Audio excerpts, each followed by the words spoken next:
What's the goal of Checkmate Rentals, and what's the goal of like Chad Phillis as an entrepreneur? So when I first started Checkmate Rentals, when I knew I wanted to start a business ever since I graduated college, the goal was financial freedom and time freedom. Being able to spend what I want on what I want when I want, essentially having nobody tell me what to do and what I can't do. That was the goal. What's up, everyone? Welcome to the Yen podcast. Yen stands for Young Entrepreneur Network. What we're doing is creating a community of young entrepreneurs where I'll be interviewing. And my name is Matt Chute. And today we have Chad Phillis, owner and founder of Checkmate Rentals. So Chad, tell us a little bit about you and your business. Yeah, absolutely. Well, I really appreciate you having me on, man. Good friends. We met each other in a networking group, and he does some work for my church, doing social media stuff. So, and he's filmed, videos of me on my website, and they're awesome. So, really appreciate it. And thanks, Chad. I think you're doing a really cool thing here. Thank you. So, but so I started my business back in peak COVID time. It was pretty crazy. So, I started out my career in insurance. I was an insurance agent working with my dad. And I still do that, by the way. It's pretty good. But realized it's not exactly what I wanted to do. I always knew I wanted to own my own business, and I just didn't know what it was going to be. So I started tons of different little e-com businesses and whatever else. You can, you name it, I probably tried it. YouTube, faceless YouTube channels, all this stuff. And nothing was really sticking because I didn't have the capital to fund any of these business ideas. And, they were good ideas, and they'd work if someone had, investors or people to do it. But I didn't have that. Or I just didn't have the resources, of connections of people to figure out how to get that. Yeah. So, I had, another marketing job selling marketing services. And then I got a job with a company that was a startup company, and they did short-term rental property management. So I was like, okay, this is cool. I was with them for about a year, and I was doing really well. And they tasked me with building out their operations nationwide. So they had all their properties in New York City. Gotcha. About like 200. At the time. And so what I did was I went and built out the local operations in all these different markets. So cleaning teams, maintenance teams, errand runners, setting up these operations in these different areas so that we could bring on properties everywhere instead of just in New York. And so I did a really good job at that. And then, I was also essentially like their head of sales. And I started bringing on, a lot of clients because, in a startup business, people wear many hats. So I was wearing a lot of different hats in that business. I started bringing on clients. It was really good. I was getting married in a month. I think this was back in March of 2020 or February. It was in February. And then the bad news hit, right? So COVID, full bloom, craziness, pandemic. And, because they had all their properties in New York, they went bankrupt or they shut down. I don't know technically what happened with them, but all I know is that they let go of everybody and they stopped doing business. So, so I lost my job. I'm getting married. I'm like, what the heck am I going to do? I need money to pay rent or buy a house and it was a crazy time. And I had some people reach out to me that I signed up. And they said, hey, that sucks. What happened to the company? We're sorry to hear that, but we still need your help. Because places were still renting like really good, especially those like remote ones, Gotcha. The getaway type places. And so I was like, you know what? I think I know a better way to do this. Because I learned a lot from working with them and seeing what other big companies were doing of what I did not want to do. And what hosts like and what they don't like, because I was talking to them. And, so I said, I can do this a better way. So we started out with a couple clients, and it really just took off from there. Bootstrapped the whole thing, didn't take on any capital.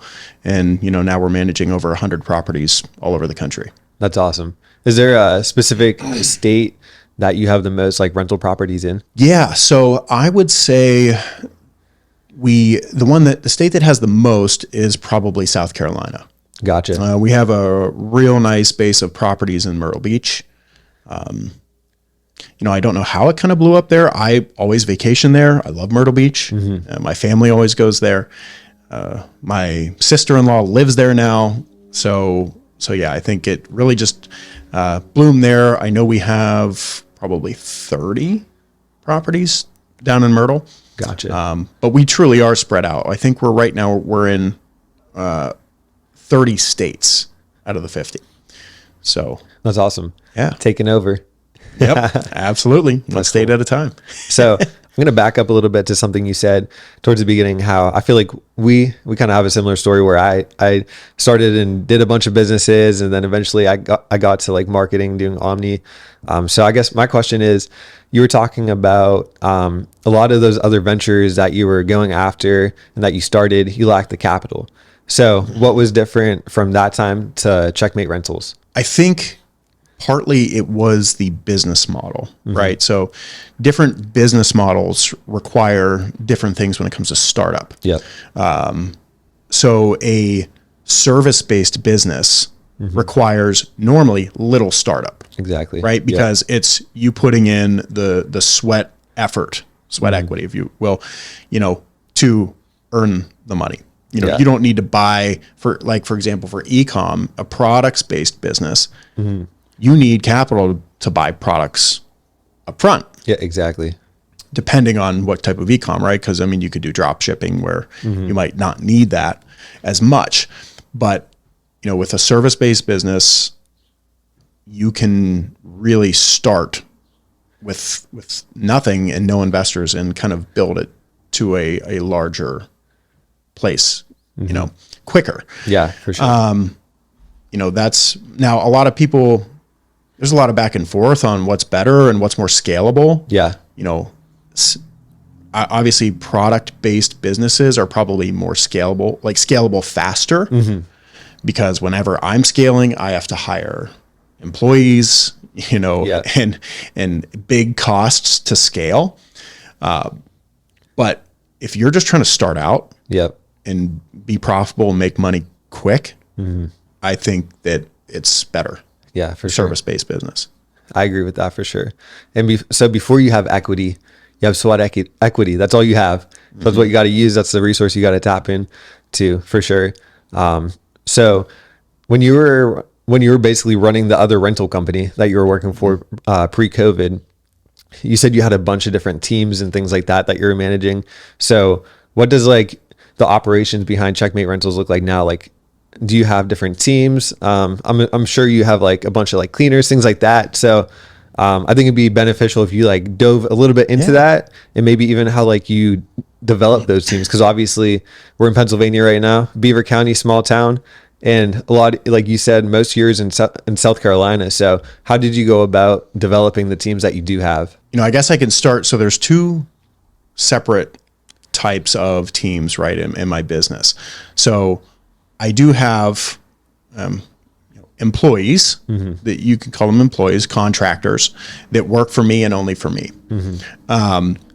And then we have the local teams, which are not employees of ours. And that's another, because then that would really have prevented me from scaling. Yeah. Being able to actually hire my own cleaning person, or maintenance person in these different areas, that's a lot, right?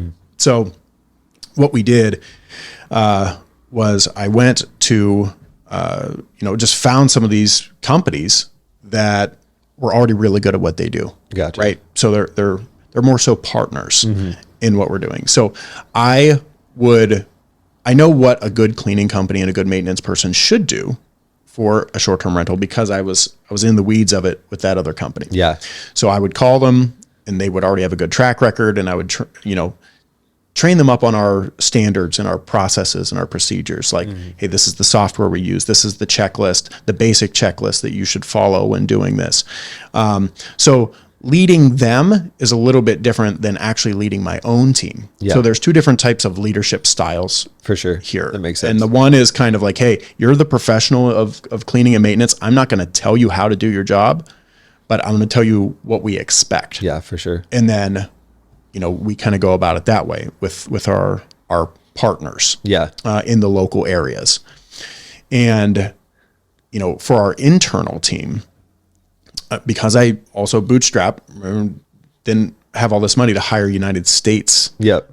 employees. What I did, and the reason I found out about this is because one of my past businesses that I started, I hired, I think it was actually a video editor. Yeah, that's awesome. from the Philippines. Yep. And sort of did a, labor arbitrage, if you will, when it comes to getting really good quality work for, and having to pay out less United States money. Mm-hmm. And I'm not recommending paying anyone very small wages Yes, or exactly. anything like that. The nice thing about it is in the Philippines, $500 is a lot of money. Yeah, The average doctor sometimes barely makes that much over there. Yeah, 100%. So, being able to provide and help them Yep. and make them some of the more wealthy people in their country, is fulfilling in itself, but it also helped me to start without taking on all this risk Yeah, for sure. of bringing on outside capital. So I now have a team of around 15 Filipino contractors. Yeah. They work for me and only for me. That's awesome. And we actually do the same thing in our business. We have several people that are from overseas that help us with a lot of our projects, things like that. So very similar to what you're talking about. And like you said, that's kind of the mindset I had on it too. Yeah. It's like I looked at, so we have people in India that help us a lot on some of the projects, and to look at what the US dollar translates to there, it's actually like, it's honestly, it's like a blessing to them too, because they're getting paid more and they're doing remote work, things like that. So I think it's a very special thing that we get to do because of technology. Honestly, like this is something that I would imagine like 20 years ago, that'd be like unheard of. So like technology has brought us to a place where, like you said, we can create these systems very economically, but without shorting anyone. Exactly. And, with the pandemic too, like there's just so many people in our country that don't want to work. Yeah, it's true. And when they do work, they expect to be paid big dollars and provide a poor effort. Yeah, exactly. in what they're doing. And that's not the mindset over there in the Philippines or, like you said, India. Like there's, if you find the right people in the right area, they can do amazing work. For sure. And they're family now. Yeah. Like they've been with me some of them have been with me for 4 years. Yeah. That's awesome. Ever since the beginning. And at first I could only pay, when I had 2 properties, I could only pay who's now my operations manager. Yeah. I could only pay her $200 a month. Yeah. That's all I could pay her. Yeah. And at that time she just lost her job. So she took it, and, now we're paying her almost like a healthy United States salary. Yep. That's awesome.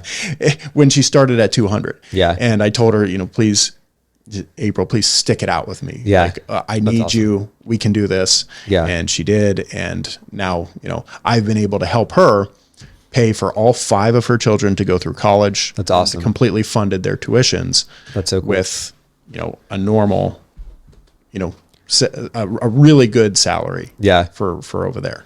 Yeah. So it's fulfilling. And, but I would recommend that to anybody who's trying to start up and not on capital.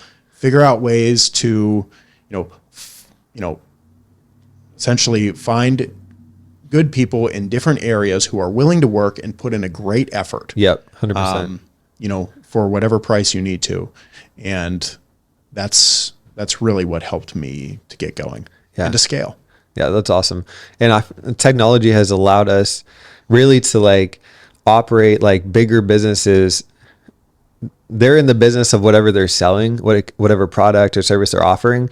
But the big hurdle for like the big businesses is recruiting and getting the talent and maintaining and retaining that talent. So it's like technology has allowed the littler guys, the smaller businesses, to kind of create those same type of systems where we can recruit at an affordable rate.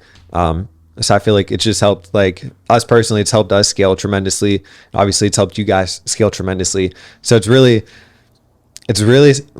like I don't know. I kind of want to tie in like our area. So us being in Beaver County, I feel like that's probably something like not a lot of people even know about, to be honest. Like people don't even know that you can like get people from other countries to like help you with your business. And like these people are like working like probably better than half of the people you'll find here for 25, 30, $50 an hour. It's like they're working at a lower rate only because the US dollar translates so much higher, but they're putting in so much more effort and so much more work than what you would receive from someone that comes into the office and works 9 to 5. Yeah. Yeah. So it's so true. I actually brought up an idea. I started, back when I only had like a couple properties, because I didn't know which business model was going to stick. I didn't know exactly what I wanted to do.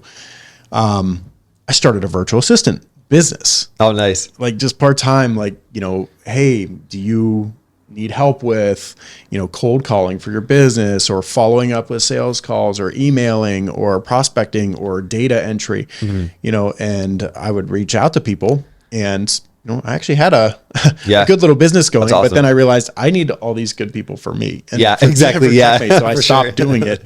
But yeah, it became a good skill that I learned, was where and how to find these people. And that are going to work really hard and really appreciate what you're doing for them without breaking your bank. Yes, exactly.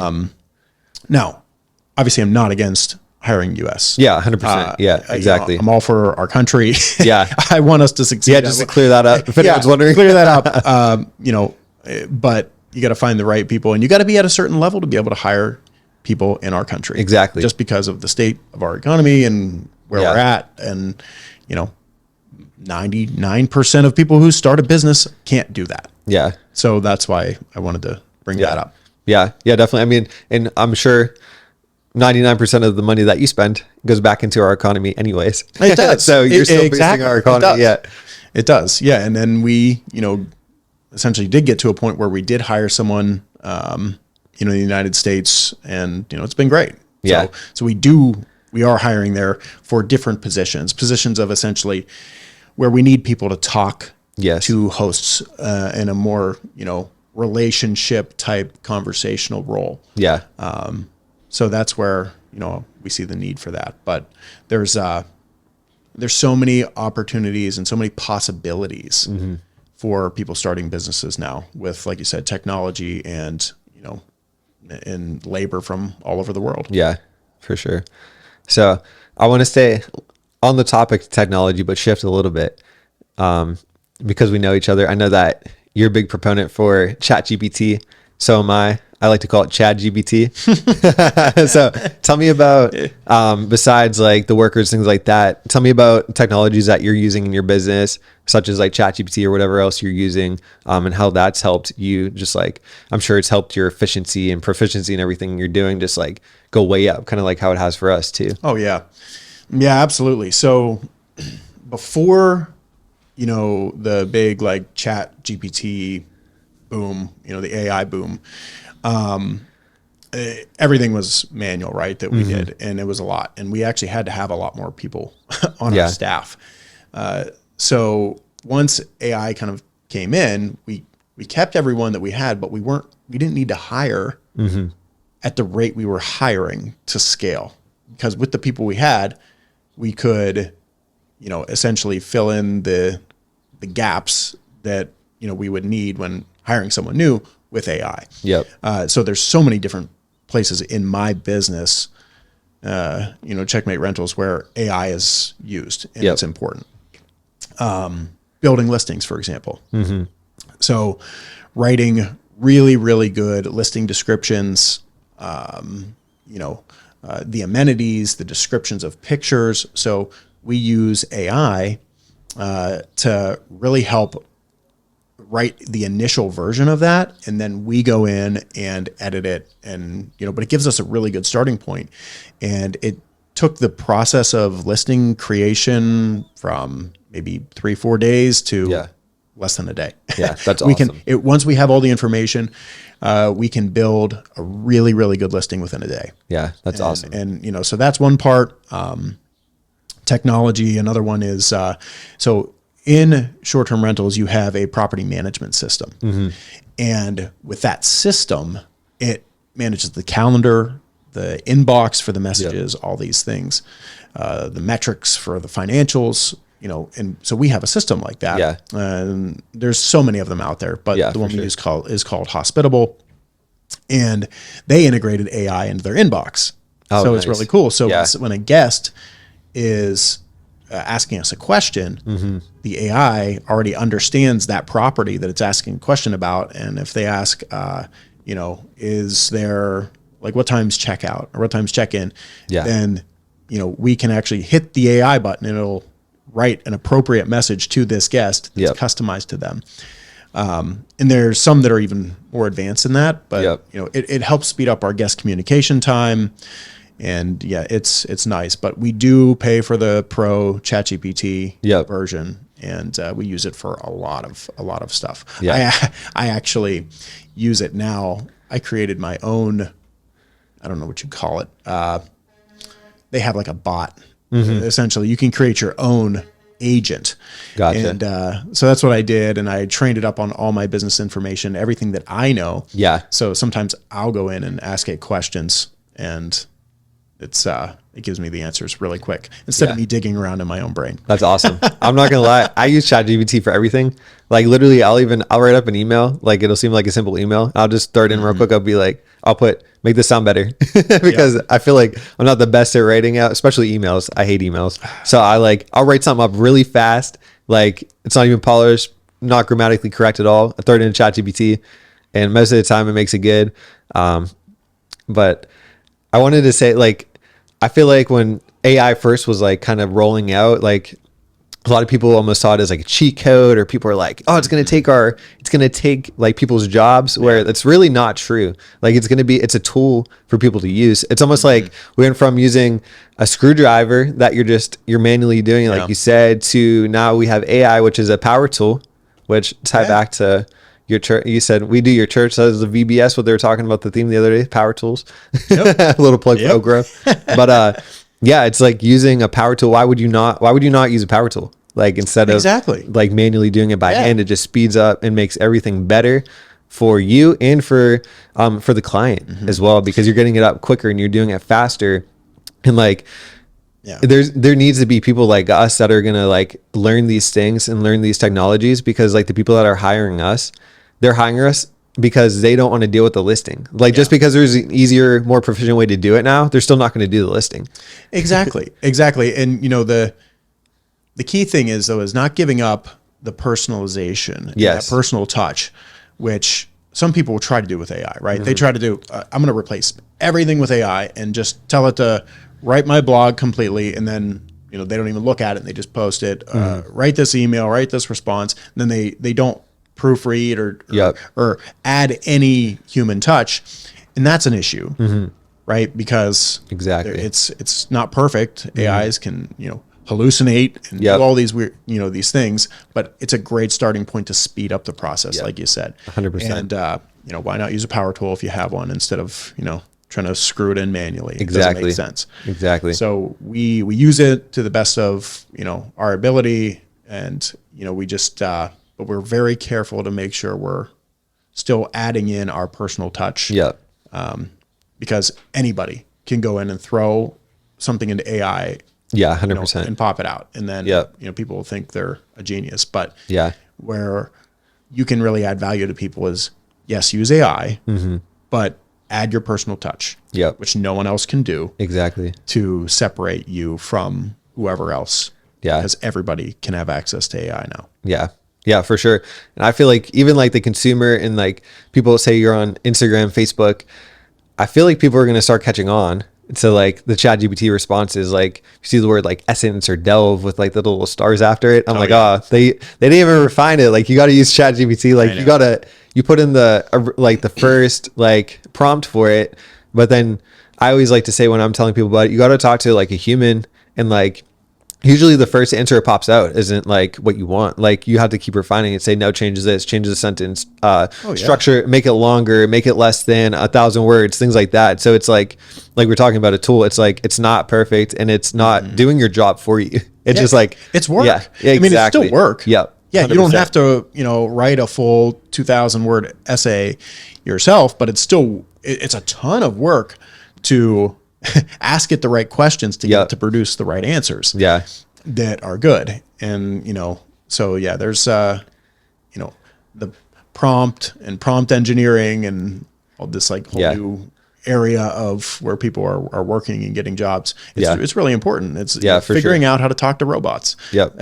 I know. Yeah. It's like a whole different thing now. It's crazy. And like, even the other day, even besides like verbiage, things like that, I said, me and Amanda, so my wife Amanda does the business with me, and we were goal planning, and I said, where do we want to be in 5 years?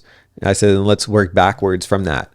And so we came up like with a bunch of different things that were our goals. I won't get into them, but there was a certain number we said we want to get to monthly.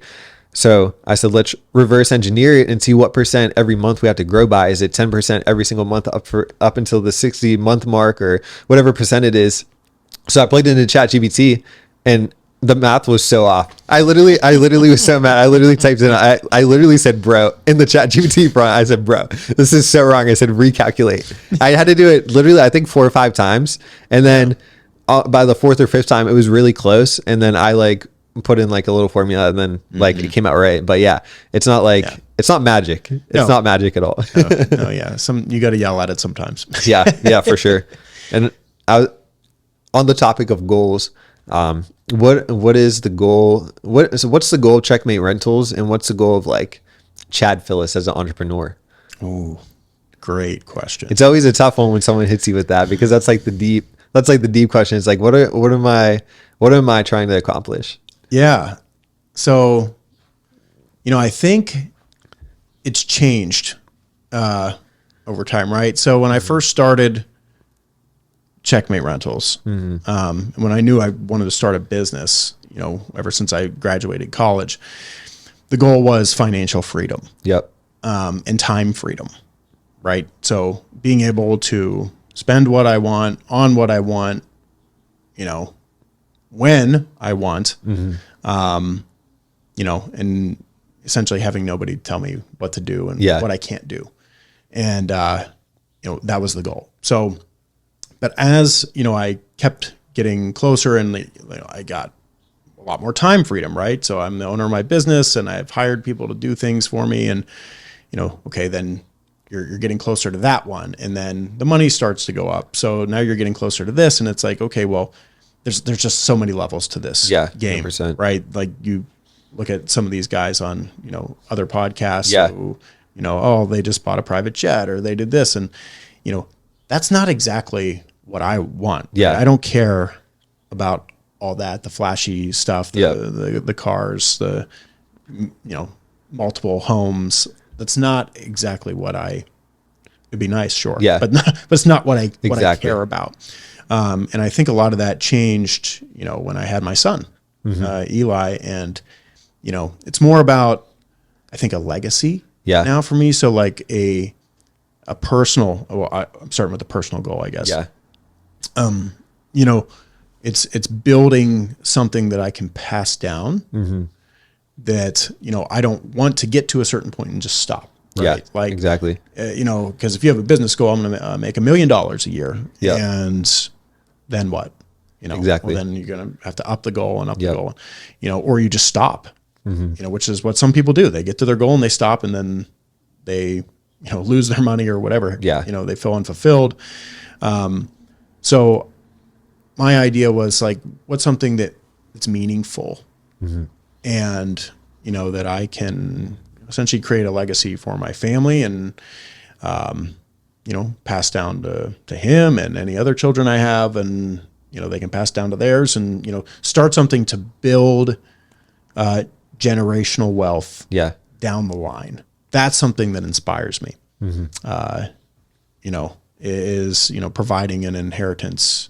It says in the Bible, I got to recall the verse, but, you know, a good man provides an inheritance to his son and his son's sons, and, Yep. you know, down the line.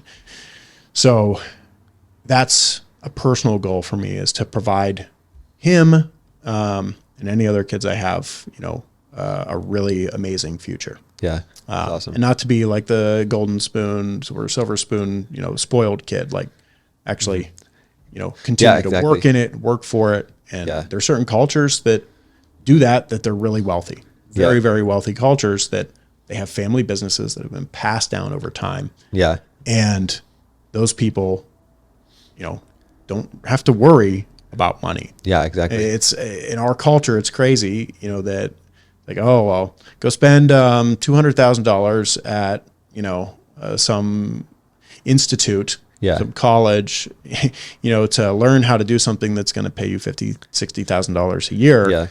And then you still don't own anything. And when you die, you have nothing, and your kids have to do it all over again. Yeah, exactly. And it just keeps going and going and going. Yeah, it's like endless loop. It doesn't make sense. Yeah.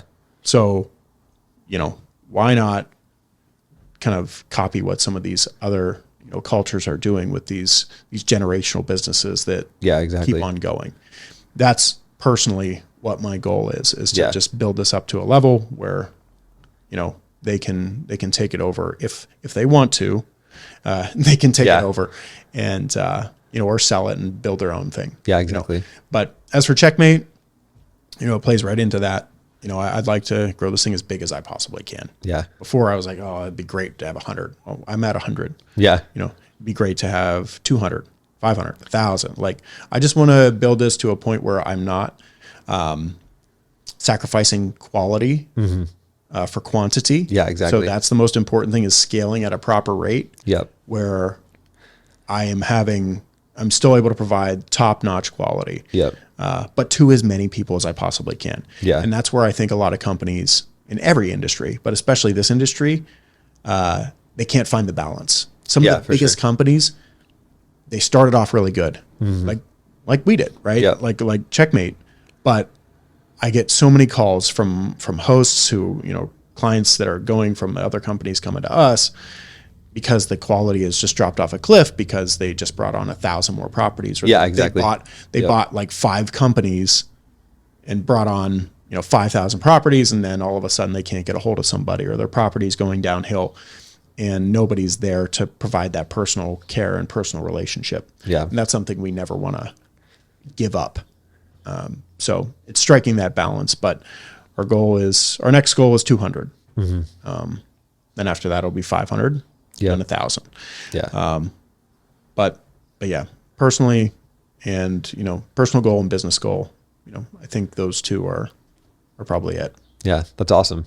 And to speak on that too, when you were talking about not sacrificing quality for quantity, I think that's super important. That's across the board for anything you're doing. Even like I was thinking about how it relates to me with my business. Like I tell a lot of people like that want to do social media, like the goal isn't just to like go viral, because let's say you start out, you go viral, you get 10 million views on something, you get all these followers, but like you got to maintain that now, because now you have a large audience. It's like you're just starting out, like you have no prior content. So it's like the goal isn't to go viral.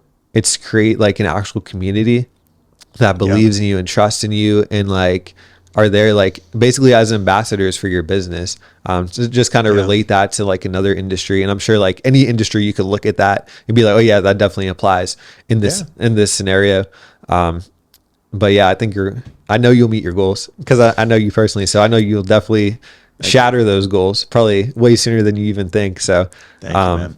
Well, I'll tell you what, like really, you know, there's different types of motivation, right? Yeah. And drive. And I've always been into, you know, figuring out what moves me to do things or to not do things. Yep. And, you know, it's before you have children, it's different. Like you can get motivated. Don't get me wrong. I was. But whenever whenever your motivation is depending on is based off of somebody else that you love, Yeah. that you care for. I think love is the biggest 100%. motivator. I mean, finding someone that you really care about and, making it the purpose of your business, or if you don't only have a job, your job to do the best you can for providing for that person or helping that person live the best life they can live. Yeah. That's the most intense form of motivation and drive. I agree. 100%. And it does kick it up a notch. Yeah. Oh, for sure. Yeah. Yeah. I 100% agree. As you know, I have a daughter too. She's a year and a half. She's crazy, but I love her so much. And like I said, Amanda does this with me and my wife. And like, I can't imagine not working with my wife. And like you said, when my daughter was born, like the motivation just like 10 times. Oh. Like, because now there's something, like you said, legacy, there's something they hand down. There's not only, so the thing about legacy too, I think a lot of people look at legacy and they see the end result. Yeah. But I think especially when it's family legacy, it's not even the end result. Like if I just like hit the lottery and like one day gave Anaya, my daughter, like $10 million, like she'd be like, oh, that was really cool. Like I'm rich. But it's like, that's not like really what the legacy is. The legacy is what your dad did to get to where he is. Like I watched my dad do this. I watched my dad put in the hours. I watched my dad fail, but not like stop because of that. And I think that's like a super important part of legacy that like gets overlooked, especially when it's like not within like family, if that makes sense. Yeah. No, it's 100% true. And speaking of, dads, like my dad actually, I think, helped instill that entrepreneurial spirit in me. He was always in sales, right? Insurance sales. And, he did end up, owning his own business down the line with insurance and insurance agency. But he was like, oh man, if you want to make money, you got to get in sales. You got to learn how to sell. And nothing's further from the truth. Yeah. Like you got to learn how to sell something. Yes, Product, exactly. service, yourself. Yep.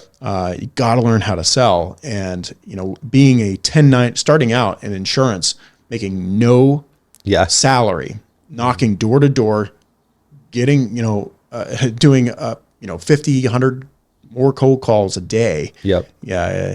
Getting people, telling you, F you, get out of here. Yo, for sure. Yeah. Kick rocks, leave me alone. You learn how to take rejection. You take your lumps. Yeah. But it's the same thing in business, right? So whether you're 1099 sales, whether you are starting your own business, you got to go through the muck. Yes. And it makes it tough. There's just no other way around. And people want I was always looking for it, right? The quick, get rich quick type scheme. Exactly. Like, oh, this is amazing. I'm going to be rich in a week. I've had so many friends and people that have came to me with 1,000 business ideas. Yeah. And I look at them now and I'm like, all of these could work, but the only one that's going to work is the one that you work. Yes. 100%. 100%. Like you have to work it. If you work it, it will work. But like people just don't understand that. And you got to develop that mindset. And I think what really helped me was the door-to-door sales jobs and, dealing with that rejection, and having that's a big part of the entrepreneurial mindset. Yeah. It's overcoming rejection and failure over and over and over again. And, it develops persistence, determination, and all those things. And I know I was going to say this before when we were talking, about our kids. And it was with, the industry of self-development. Yeah. Right. So I don't like that term anymore. I used to love it. I used to be all into all the books and everything. Yep. Because it's selfish. Yeah. Self-development. It's selfish. And selfishness is anti-motivation and productivity, in my opinion. Yeah. I agree. Because you'll only do so much for yourself. Most people are inherently lazy. Why? Because they're thinking about themselves. What's pleasurable in the moment. I'm going to lay on the couch and eat a bag of Cheetos and watch Netflix. Yep. Because I'm thinking about myself. Yeah. And what's good for me now. And when, you kind of think of like, self-development as focusing on somebody else. Yeah. And what can I do for them? Exactly. What can I do for my clients? What can I do for my son, my daughter, my wife, my parents? Then it gets you out of your own head. Exactly. And you don't want to sit down and eat Cheetos and watch Netflix. Yeah, exactly. You know, you want to do what you can to express your love and your gratitude for them. Yeah, for sure. And, you know, I think that that's been a big mindset shift that I've had. That's really helped, and maybe it could help someone who's listening. Yeah, definitely. I feel like time freedom, I think we mentioned like time freedom and like financial freedom at some point. And like, I feel like a lot of people, especially like young entrepreneurs, that's why like I want this geared towards them, kind of like shatter some preconceived like concepts or like constructs around it. Like, if you go into business, like you're going to have probably like less time. Like, so like the key is like you're saying, don't be selfish. Like you have to like almost like die to yourself. It's like, I'm going to wake up tomorrow, no matter how I feel, not because I have to, because I'm working for someone, but even more importantly, if I don't go do it, it's not going to happen. Exactly. So it's so important. Like you said, the motivation, it's like, yeah, it's good to like work on yourself, things like that. But at the end of the day too, it's dying to your desires and what you want. Sure. Most people start out in entrepreneurship because of selfish reasons, right? Yep. I hate my job, you know, or I want to, you know, I want to make all this money. I want to drive a Ferrari. I want to do whatever. And, you know, not saying that that's wrong to like start out with, but making that shift, I think, is so important. Yeah. From yourself to other people, because that's really what's going to make you grow. Yeah. And if someone can start their business from that mindset of like, hey, I'm not doing this for me. I don't care about myself. I'm doing this for whoever else, or because of a purpose or a higher purpose, something in there that's going to motivate you to get through those, you know, tough times, or wake up early, or, you know, stay up late, you know, write that extra email, do the extra call, you know, because thinking about yourself never does. Yeah, 100%. You know, you always have that voice in your head. You know, just you can quit. You're fine. You know, but you know, if you're thinking about someone else, or you're thinking about, you know, your son coming up to you in 20 years and saying, you know, Dad, I'm really proud of you and what you did. Thank you. Yeah. That's the most motivating thing there is. 100%. Right. Yeah. You know, and also thinking of, you know, in the future, if they didn't do that. Yeah. If they did the opposite, how terrible that would make you feel. Yeah, exactly. You know, there's no amount of money that could make up for that. No, no, not at all. Yeah. And the money, you know, is a byproduct of, you know, what you're doing. So yeah, I think that's just so important, is your source of motivation, where it's coming from. Yeah. I love that. Well, Chad, you killed it. Thank you for being on this podcast. Chad is like the epitome of the young entrepreneur. Chad, how old are you? I didn't even have 30. 30. Yep. Chad is 30 years old. You can accomplish what Chad has at 30. It's proven. He's literally sitting here in the flesh, and it's real. So you can actually do this. One of the big pillars to this podcast, I don't want it to be, this is how you do this is how you do that, but it's personal experience. And this is like a lot of it was like, this is how I did it. This is how Chad did it. This is how Matt did it. And like, maybe it'll work for you too, kind of thing. Yeah. And I want people, like, there's not a single podcast that's going to change anyone's life. Like, we can describe business to people as much as we can. Like, if you never had a hot dog before, I was like, Chad, this is what a hot dog tastes like, man. It's like, if you never had a hot dog before, it's nothing like it. It's like, I don't even think it's real meat, but it's like, until someone actually tasted themselves, they don't know what the experience is like, no matter how much we describe it to them. So what I want you to do is, like, the ending of this podcast is your best advice of how someone can just become like 1% better today or tomorrow. In your opinion, what's like an actionable step that they can take just to become, like, it's intimidating to be like, oh, I'm here and Chad's here. It's like, what's just like 1%? What's something that can just make someone like 1% better today?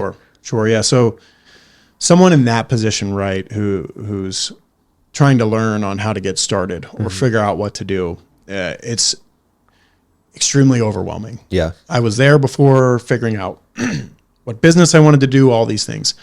I think I was consuming 5 to 7 hours of like YouTube content. It's probably something like this, of people interviewing back and forth, like, figuring out what to do or how to do it. It's overwhelming. And yes, you can learn from shows and social media and all these things. You can learn really good things. But I'm a big fan of timely learning, right? So don't just learn to learn.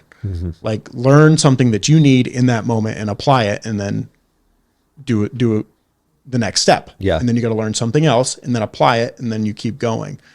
And if I could go back with me, I would have told myself, okay, like, you're just learning to learn now. The best learning is doing. Yes. And what you get with, the reaction to the action, right? So you take the action, you get a reaction, which is the result, and you learn positive, negative. And, that is the feedback loop that needs to start. So, in general, what I would tell you is, if you've been gorging yourself on content, like, you kind of already know what you need to do, or you have an idea of where you want to go, right?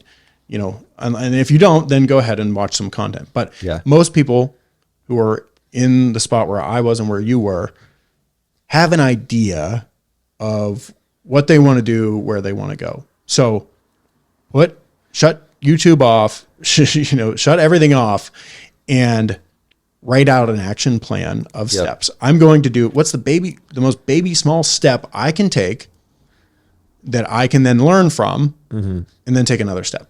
And learn and take another step. And that's what I would do. I would break it down into the smallest actions. Okay, I'm going to start my LLC. Now, instead of doing hours of research, you can type it into ChatGPT or another AI, and they'll tell you exactly what to do.